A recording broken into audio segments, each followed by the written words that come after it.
nova manhã. Entrevista do dia. Então, o assunto agora é a mordida do leão.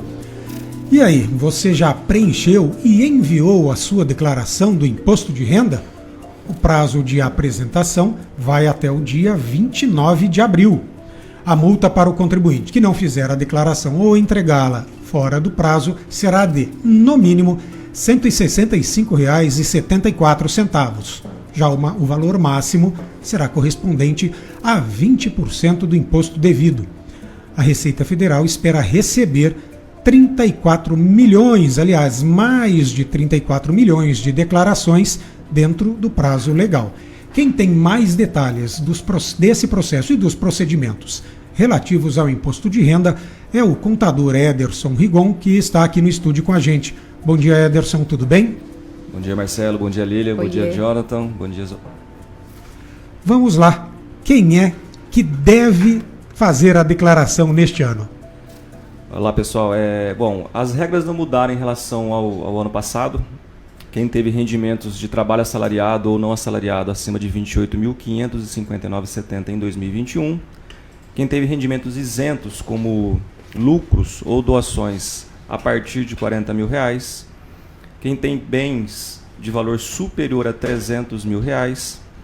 Quem movimentou ações na Bolsa de Valores, isso é um detalhe que tem deixado as pessoas surpresas aí com cancelamento de CPF, que às vezes tentou fazer alguma operação na Bolsa de Valores e a legislação não fala em termos de valor, ela só fala assim, se você movimentou ações, comprou ou vendeu, pode ter tido um prejuízo, você está obrigado a entregar a declaração. Declarar. Ouviu, JJ?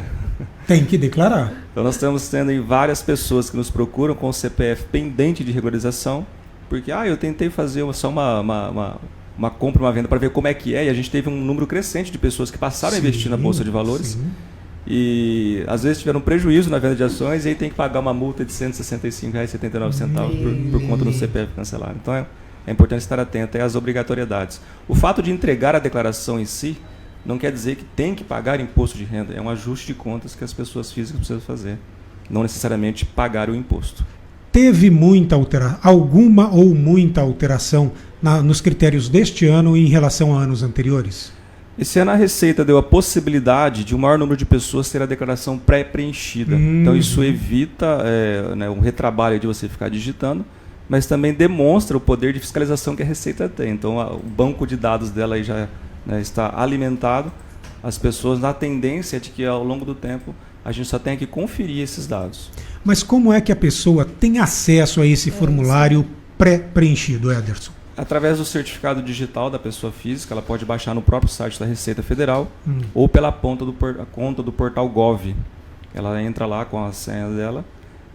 Tem os níveis, níveis ouro e prata. As contas que são classificadas nesses níveis, elas podem fazer essa importação da declaração pré-preenchida.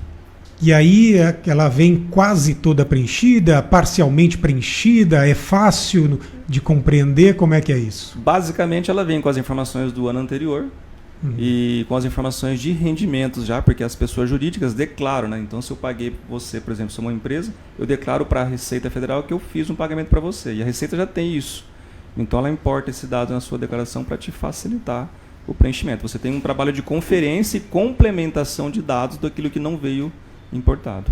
Então, Ederson Rigon vai ganhar menos dinheiro daqui para frente preenchendo menos declarações. Basicamente é isso? É isso. Um detalhe importante que eu sempre costumo dizer, não existe obrigatoriedade de um contador fazer a declaração de imposto de renda. Então a tendência é justamente essa, que as pessoas comecem a por si só fazer. O importante é ter uma orientação. Sim. Vocês falaram agora há pouco de tomar um medicamento sem prescrição médica. É a mesma coisa de transmitir uma declaração sem a orientação de um contador. Você pode até transmitir, mas a possibilidade de você colocar uma informação equivocada, algo que não deveria ser colocado ali, pode impactar. E os efeitos, eu costumo dizer também, não são imediatos. Você vai transmitir a declaração, a Receita tem 5 anos de prazo para fiscalizar aquilo que você está entregando. 5 anos? 5 anos. Então não é porque você não caiu na malha fina agora que você não cairá nos próximos 4. Exatamente. Pode ser que daqui a 4 anos e 10 meses, próximo dos 5, chegue uma notificação lá e você já nem lembra mais os fatos que ocorreram quando você apresentou a declaração. Então, antes de transmitir, por mais que talvez não tenha sido um profissional contábil que elaborou essa declaração, é ter a supervisão de um profissional para auxiliar nisso. E um outro detalhe também que eu gosto de salientar. A declaração de imposto de renda é um momento de ajuste. Os fatos já ocorreram. Então, tem muitas pessoas que deixam para a declaração verificar ali as consequências disso. E o rendimento, por exemplo, se eu vendi uma casa e eu tenho que pagar imposto, esse imposto tem que ser pago no mês seguinte à ocorrência da venda. Então, não é para deixar para a declaração de imposto de renda. Ali tanto é que é a declaração de ajuste anual. Ali você vai só prestar contas daquilo que aconteceu no ano anterior. Então, às vezes as pessoas me perguntam qual que é a melhor forma de eu não ter problema com o fisco, com a Receita Federal. É se preparar agora já para a declaração de 2023. Porque é agora que estão ocorrendo os fatos que vão ser declarados no ano que vem. E as pessoas pensam muito só na multa. É só pagar R$ 165,74 ou eu posso ter mais algum tipo de prejuízo aí com a Receita por não entregar na data certa e tal?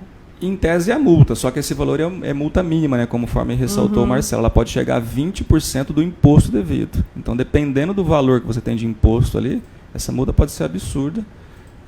E é lógico, se você tem uma multa, você acaba ficando ali com o nome negativado perante a Receita Federal. Então, é importante cumprir o prazo. O Ederson, quais têm sido as principais dúvidas dos contribuintes? Elas se mantêm ao longo do tempo ou ano a ano elas vão mudando? Elas se mantêm. A principal dúvida é se deve declarar ou não. E eu ressalto também que, embora exista obrigatoriedade, ninguém está impedido de entregar a declaração. Qualquer pessoa pode fazer a sua declaração. Mesmo não sendo obrigatório, eu posso fazer? Exato. E por que uma pessoa faria isso? Porque ela pode servir, por exemplo, como um comprovante de renda da pessoa. Por exemplo, um autônomo que não tem comprovante de renda, ele pode elaborar a sua declaração. Isso não quer dizer que ele vai ter que pagar imposto. E isso serve para um momento em que ele precisar fazer um financiamento, uma compra. Ele tem uma comprovação Exato, de renda. tá? Interessante. Então, as dúvidas às vezes assim, eu vou ter que declarar, eu tenho que pagar? Não, não necessariamente. Ali você pode fazer a sua declaração sem ter um imposto devido. Existem muitas dúvidas também, a gente tem fazendo um trabalho forte em relação a isso, com relação à doação solidária do imposto de renda. Essa é uma possibilidade que as pessoas entregam pela forma completa, a declaração completa, tem de destinar até 6% do imposto devido para fundos de criança, adolescente e fundos do idoso. Pessoa física? Pessoa física. Certo. Tá? Então, para quem entrega a declaração, nós temos 2 regimes de entrega de declaração, a simplificada e a completa. Essa possibilidade é para quem entrega a completa. A gente pode destinar 3% para fundos de criança e adolescente e 3% para fundos do idoso. Isso não representa acréscimo para o declarante. Se ele tem imposto a pagar na declaração, essa destinação é deduzida do imposto a pagar. E se ele tem restituição, essa doação é acrescentada na restituição dele. E a pessoa ela pode fazer a indicação de para qual entidade ela quer fazer a doação ou isso compete aos conselhos municipais? Como é que funciona? Ela seleciona um fundo. Então eu posso ir lá, por exemplo, no fundo municipal da criança e adolescente, certo, e fundo do municipal do idoso. Aí é o gestor do fundo que faz exato, a destinação. Exatamente. Vai para o fundo, não passa por órgãos governamentais, é o próprio fundo que destina isso aí. Se o fundo tiver uma campanha de direcionamento, aí é uma questão de gestão interna e não da pessoa que faz a doação. Exatamente. Perfeito. Como que funciona esse negócio de restituição?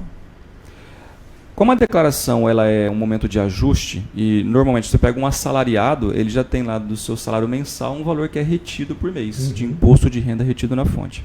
Quando ele chega na declaração, ele pode ali acrescentar algumas outras despesas dedutíveis. Por exemplo, ele pagou a escola do filho, ele teve despesas médicas. Ou ele pode optar pela declaração simplificada, onde é deduzido 20% dos rendimentos dele. Então, em tese, na declaração, ele tem maiores possibilidades de deduções do que aquilo que ocorre mensalmente. Então, se a hora que você elaborou a declaração, o imposto pago durante o ano foi superior ao apurado na declaração, você tem a restituição de imposto de renda. Se aconteceu o contrário, não, ficou um saldo a pagar ainda, eu tenho que fazer o complemento. Isso o importante é justamente um ajuste. Então, eu não posso deixar que os efeitos sejam todos na declaração. Ali eu tenho que verificar se eu paguei a mais ou paguei a menos. Complementar se eu paguei a menos e ter a restituição se eu paguei a mais. Ederson, o número de microempreendedores individuais, MEI, vem crescendo absurdamente em proporção aí geométrica, salvo engano. Toda MEI tem que declarar imposto de renda? Não. O MEI ele é uma pessoa jurídica, ele tem um CNPJ. Então, assim, ele segue, a pessoa física titular do MEI segue as mesmas regras que a gente citou. Rendimentos acima de R$ 28.559,70, se teve posse ou propriedade de bens acima de R$ 300 mil. Então, não é o fato de ser MEI que obriga a entrega da declaração. É as mesmas regras das pessoas físicas normais. Perfeito. Então, vamos lembrar, vai até o dia 29 de abril, e se você não entregar, você vai ser multado.